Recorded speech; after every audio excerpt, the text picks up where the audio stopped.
What's up, guys? GemMint here. Welcome back to the channel. It's Wednesday, November 17th, so you know what time it is. It's New Comic Book Day, and I'm going to go through this week's comics as spoiler-free as possible. For the last couple of weeks, I've been talking about everything I read and everything that came out and why I didn't read it or why I dropped it. Some people liked it, some people hated it.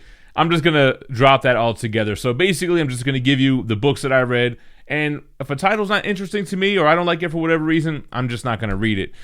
Before we get started, make sure to hit that like button, be subscribed to the channel, and hit the notification bell so you don't miss a video. I got a giveaway going on for our next subscriber milestone of 135,000, and I'm giving away this sealed all-new Wolverine Omnibus from Marvel Comics. Stick around to the end of the video. I'll give you details on how you can enter the giveaway, and make sure you guys download and follow me over on Whatnot. It's absolutely the best free app to buy and sell your comic books. It's everything good about eBay and everything good about live YouTube auctions mixed together without any of the negativity. It's super convenient and fast, has its built-in payment system, built-in shipping system, and I'm going to be on there not today but next Wednesday with my next live auction, and I have 15 or more hardcovers that we're going to start at $1, 1 minute auctions. You got to come and follow me over on there. As far as today's new comic books, let's start with the Image books. I only got two, and one of them is Primordial by Jeff Lemire, Andrea Sorrentino, and Dave Stewart. Love this story. What I say was issue 3, right? Yeah, so basically this is following the space race between the Soviets and the Americans and what really happened to the animals that they sent into outer space. We were told that they just died, but that's not really what happened in this story. We get more of the perspective from Laika, the Soviet dog, and her interacting with the chips and trying to make sense of where they're at in this kind of outer space, but not really. A little bit trippy, different dimensions, a lot of crazy stuff going on, amazing artwork and paneling. Jeff Lemire kind of light on the storytelling for him here. He's kind of letting Andrea really lead this story with the artwork.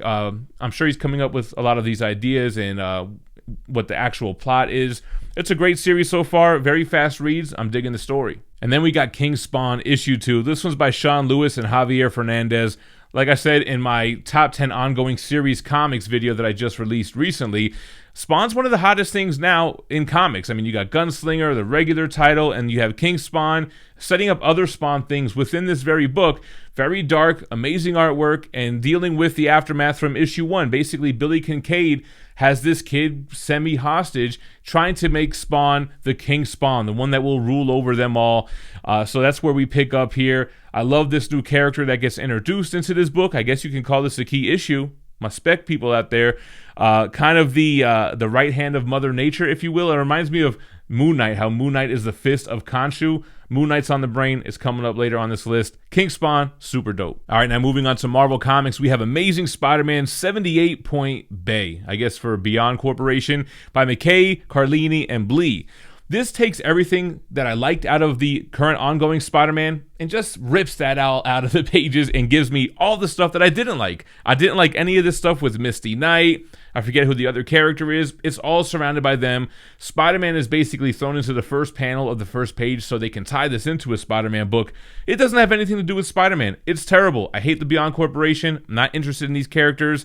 Definitely won't be reading any more of the Point Bay issues. But moving on to Moon Knight issue 5, this one is by McKay, Cappuccio, and Rosenberg, and this book was amazing. I really liked this issue, probably the strongest out of the Moon Knight title so far. I like how we have these different versions of Moon Knight in the book, as we should. I mean, we have Moon Knight, then we have the Moon Knight with the, the Midnight Suns or whatever corporation he's working with, where he's wearing the suit and the mask, talking to his employee, talking to his therapist and getting flashbacks from that. It's dark, it's gritty, it's everything that a Moon Knight comic should be. And now we're on to X-Force issue 25. So this is by Percy Gill and Guru EFX, and as the cover suggests, it's a surfing issue.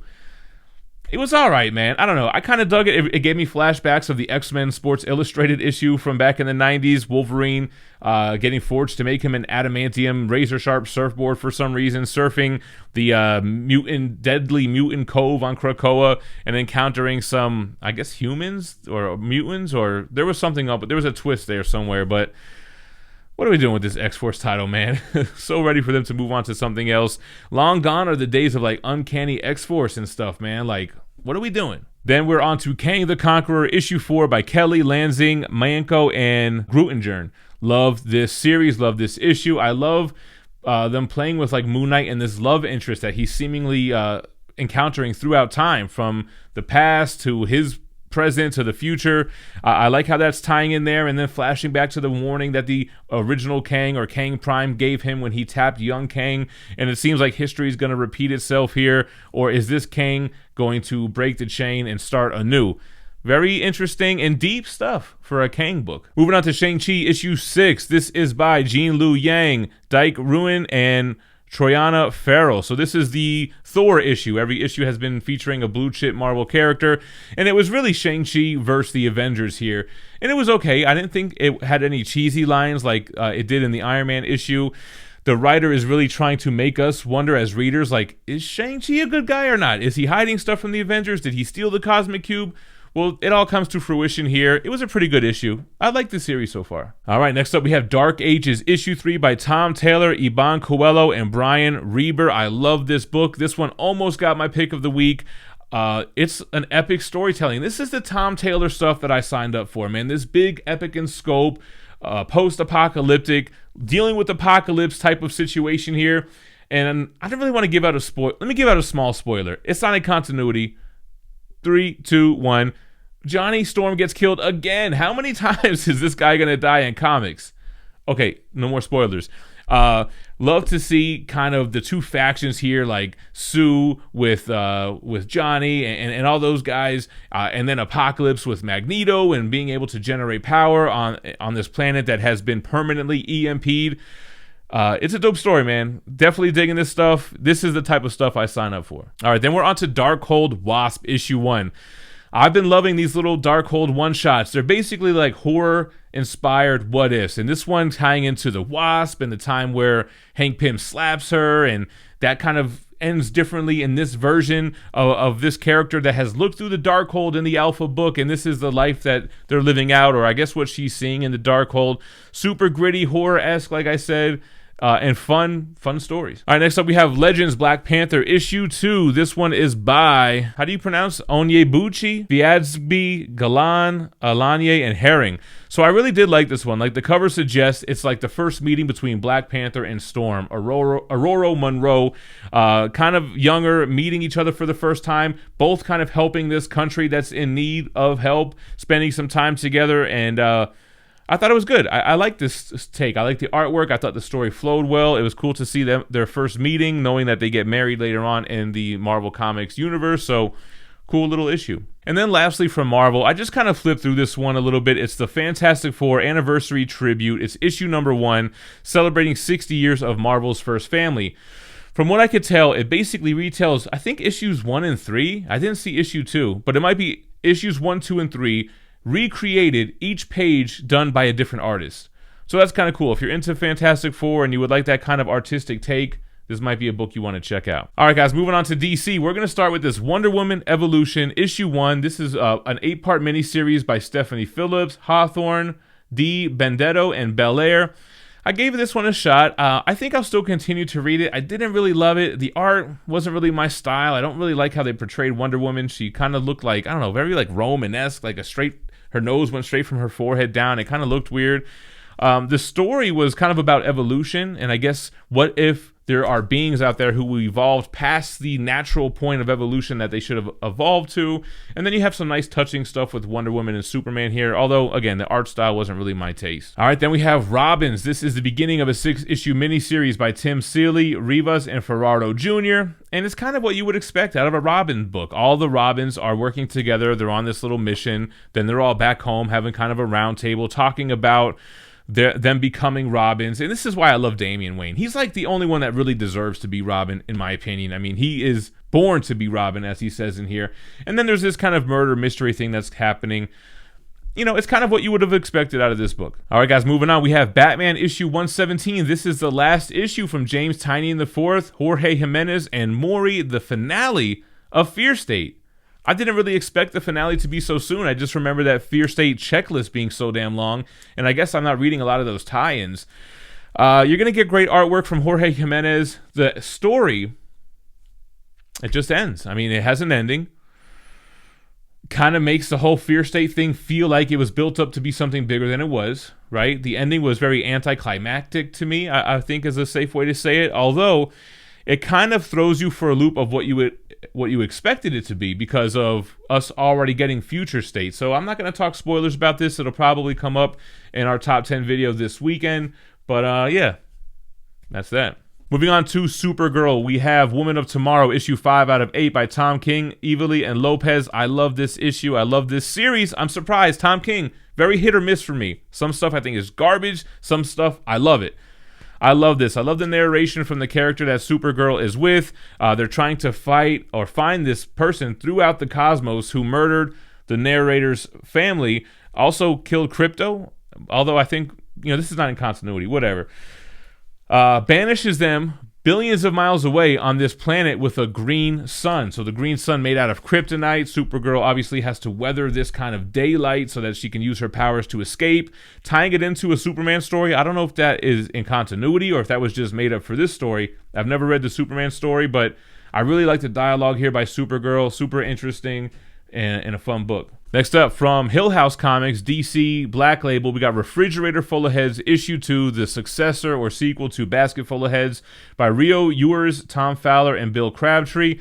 It's okay, really tying it back to the original series, Basket Full of Heads here. Violent, brutal, gory, with a little bit of humor, chopping off heads that are still alive. I like how they have this like pet shark head that's just chomping away that they can use to intimidate bad guys, and basically dealing with these people that are trying to find these ancient ruins of weapons because, as we know, they have supernatural powers. So it was fun. All right, next up we have Nightwing, which was a Fear State tie-in for issue 86. This is by Tom Taylor, Rodriguez, and Lucas. A strong arc being bogged down by an event. And I guess you should read this before Batman. It's okay. It's basically Nightwing and is it Spoiler that he's even with? It's a couple of people. The Batgirls trying to take down the air headquarters of the Magistrate. So that's pretty much all you got. Kind of ending their Fear State arc tie-in, the obligatory tie-in, if you will. And I'm down to get back to the regularly scheduled program here. And before we jump into number 1, my pick of the week, you guys know that I've been working very closely with Dynamite Entertainment. We've had a number of campaigns together. We're doing live auctions together. If you guys want to stay up to date with their weekly releases, make sure to subscribe to their YouTube channel where they'll let you know what's coming out. They have trailers and so many other Dynamite events. It's the home of The Boys, Vampirella, Red Sonja, Army of Darkness, and so many other titles. So check it out. I'll put the link in the description, and make sure to click that bell for notifications. On to my pick of the week, guys, and by far it's the pick of the week. This book is pick of the week every week it comes out. The Nice House on the Lake, issue 6, James Tynion IV, Alvaro Martinez Bueno, and Jordi Belair. I think I also put this on my top 10 ongoing series that are out right now. Amazing, man. We learn so much in this. We learn what Walter is, kind of. We learn what the plan is. Why are these people selected to be on the Nice House? Who is this character that showed up at the end of last issue? Who wasn't a part of the initial gang? So much backstory. It's just such a revealing issue. I love the artwork when Walter does his whole crazy head thing. That's amazing. One of the best books, if not the best comic book that's on stands right now. And there we have it, guys. That's this week's new comics. Let me know what your favorites were in the comments down below. Like I said, make sure to hit that like button if you're enjoying the videos, subscribe to the channel, and hit the notification bell. We are giving away this sealed all-new Wolverine Omnibus once we hit 135,000 subscribers, and that's all you got to do. Be subscribed, leave a like, leave a comment. Once we reach the milestone, we'll go live, pick a random video where I promoted the giveaway, and use a random YouTube comment generator to draw a worldwide winner. As always, I appreciate you watching, but don't go anywhere. Check out last week's top 10 comics of the week I did with Rock and Robbie, as well as last week's new comic book day reviews if you missed them, and stay minty fresh. Peace.